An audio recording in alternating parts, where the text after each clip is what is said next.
Ассалаумағалейкум достар. Қалайсыздар? 20-шы сұраққа жеттік. 20-шы сұрақ контекст. Сұраққа тоқталып едім. Мәтін бойынша шығармашылығы сипатталған тарихи тұлғаны анықтаңыз. Жауаптары: Альберт Эйнштейн, Никола Тесла, Исаак Ньютон, Леонардо да Винчи және Альфред Нобель. Текстті оқып барайық. Иә, бұл көне жазбалар шын мәнінде керемет. Біздің көз алдымыздағы бұл данышпандық суреттер бір кездері өзінің замандастарын таңдандырған сияқты 20-шы ғасыр адамдарында қатты таңғалдырды. Ол ұлы ойларын өмірден аса зерделікпен көріп түйгендіктерін біздің таңырқатарлық құдіретті терең болжамдарын сурет етіп салған. 19-шы ғасырда өзінің жазғандарын зерттей бастаған адамдардың әлі біле қоймаған көп нәрсені өз заманында алдын ала болжай білді. Бізге оның салған мынандай суреттері жетті. Ұшудың әртүрлі кезеңдегі қанаттар көрінісі, желге қарсы ұшқан құстың құлдилауы және тағы да сол сияқтылар. Ал оның сынақ тәжірибелерінің нәтижесі іспетті көлбеу ұшатын самолет, тікұшатын самолет қанатын сынау, вертолет, парашют. Ол кезде бұл терминдер әлі болмағанды, бірақ біз оның қағаздарында қазіргі сол механизмдер ұқсас дүниелер сызылғанын айқын көреміз дейді. Яғни осындай бір дүниелердің схемаларын сызған ғалымды табу керек біздерге. Енді сұрақтарға, тұлғаларға жеке-жеке тоқталайық. Бірінші тұлға бізде Альберт Эйнштейн дейді.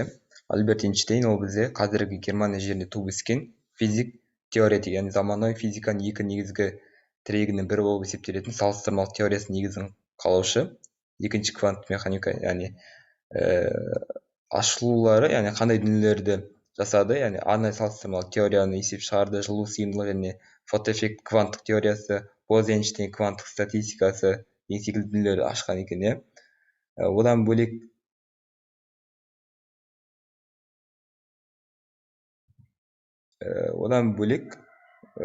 негізгі еңбектердің бүкілі ғылымға арналған дүниелер екен. Заңдылықтар деген секілді. Одан кейін екінші жауап Никола Тесла. Никола Тесла ол бізде қазіргі Хорватия және Австрия империясында дүниеге келген. Сонымен қатар данышпан физик, инженер, электротехник және радиотехника саласында өнертапқыш. Ұлты сербтік. Одан кейін негізгі деректер керек. Бұл атайтып тұрғандай кім? Физик, инженер, электротехник және радиотехника саласында өнертапқыш. Яғни біздерде кейбір деректерде осы Тесла, Томас, яғни Эдисонның еңбектерін ары қарай жалғастырушы деген секілді дүниелерді келеді. Жалпы бұл кісі қандай? Яғни натуралдық философия теориясы, яғни бірінші айтқан кезде тоқ өнімдеріне байланысты, электротехникаға байланысты өнімдерді шығарған, яғни ойлап тапқан. Одан кейін Исаак Ньютон. Исаак Ньютон ағылшын физигі, математик, астроном, табиғи философы, алхимик және теолог, король қоғам мүшесі. Ол негізгі импульс және бұрыштық импульсын сақтау заңын есептеген, үш бұрыштық призма жарықты көзге көрінетін жеті түске бөлетін ашқан. Ньютонның су заңын тұжырымдап, дыбыстың жылдамдығын зерттеген. Сонымен қатар жердің тартылыс заңын ашқандығы туралы Исаак Ньютонның заңдары. Демек, бізде ол физик екен, аспан денелерінің қозғалыс теориясын жасаған, аспан механикасының негізін салған дейді. Және де шамалардың ең үлкен және ең кіші мәндерін табу, қисықсыздыққа жанама жүргізу, қисықсыздық ұзындығын, математикалық есептерді жақсы білген екен. Одан кейін Леонардо да Винчи, итальяндық ұлы суретші әрі ғалым. Суретші, мана айтқандай, суретті қалдырған деді бізде контекстте. Әмбебап адам, итальяндық Ренессанс мұратының жарқын үлгісі. Ренессанс дейтін ол 14-ші және 17-ші ғасыр аралығындағы Еуропалық жаңа мәдениет қозғалысы, яғни гуманизмге негізделген. Италияның орталық өңірлеріндегі қалалар, Флоренция, Милан қалаларынан басталып, Еуропаның өзге елдеріне кеңейген. Ренессанс деген кейіннен қайта жаңару деген мағына береді. Енді өнертапқыштығына келейік. Айтпақшы, бұл кісінің ең танымал дүниесі ол 1503 салынған Мона Лиза суреті.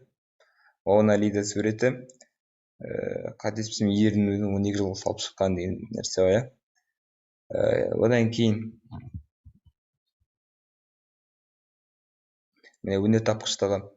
Оның тірі кезіндегі елі мойындаған туындысы пистолетке арналған кілтпен қосылатын дөңгелек құлып. Бастапқыда сирек қолданылатын бұл тетік 16 ғасырдың ортасына қарай дворяндар арасында, әсіресе кавалерияда кең тараған. Тіпті латын құрылымында да ізін қалдырған. Атап айтсақ, максимиандық сауыттарды пистолетпен ату үшін жеңімен бірге қолғап жасай бастады. Дөңгелек құлпын сәтті шығарылған сонша, ол тіпті 19 ғасырда да қолданыста болды. Яғни 3 ғасыр бойы, шамамен 4 ғасыр бойы қолданыста болған. Және де данышпан адамдардың туындылар уақыт өте мойындап жататын сияқты, Ленардоның да ойлап тапқан көбісі кейін толықтырылып, өзгертіле жетілдіріп, бүгінгі күнге дейін қолданыста болып келеді. Мысалы, да Винчидің ауаны сығып құбырлармен жүргізетін құрал жасаған.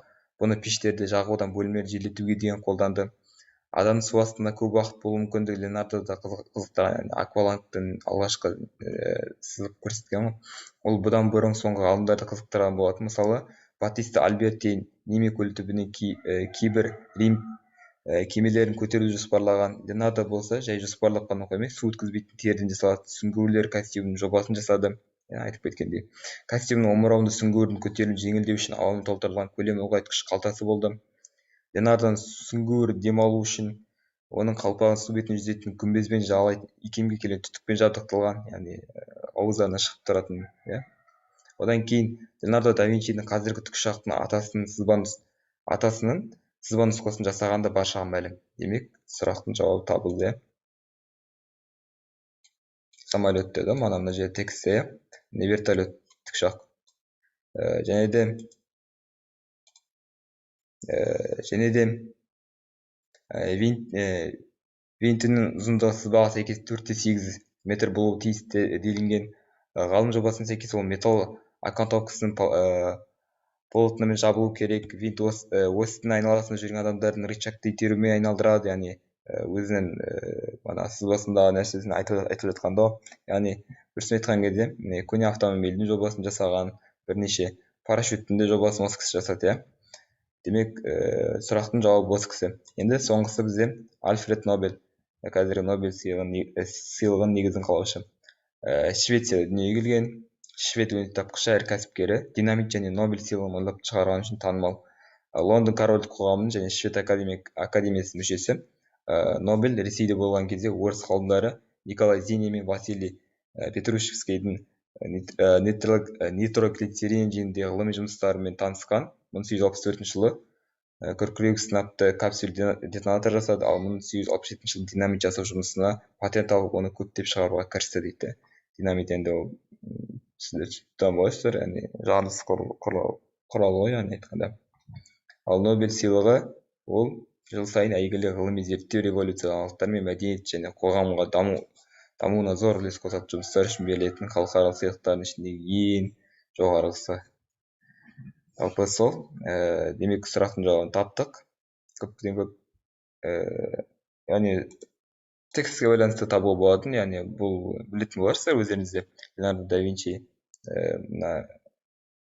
Ренессанс айттық қой, жаңа Микеланджело, көптеген суретшілердің шыққан уақытында осы Леонардо да Винчи де танымал болған.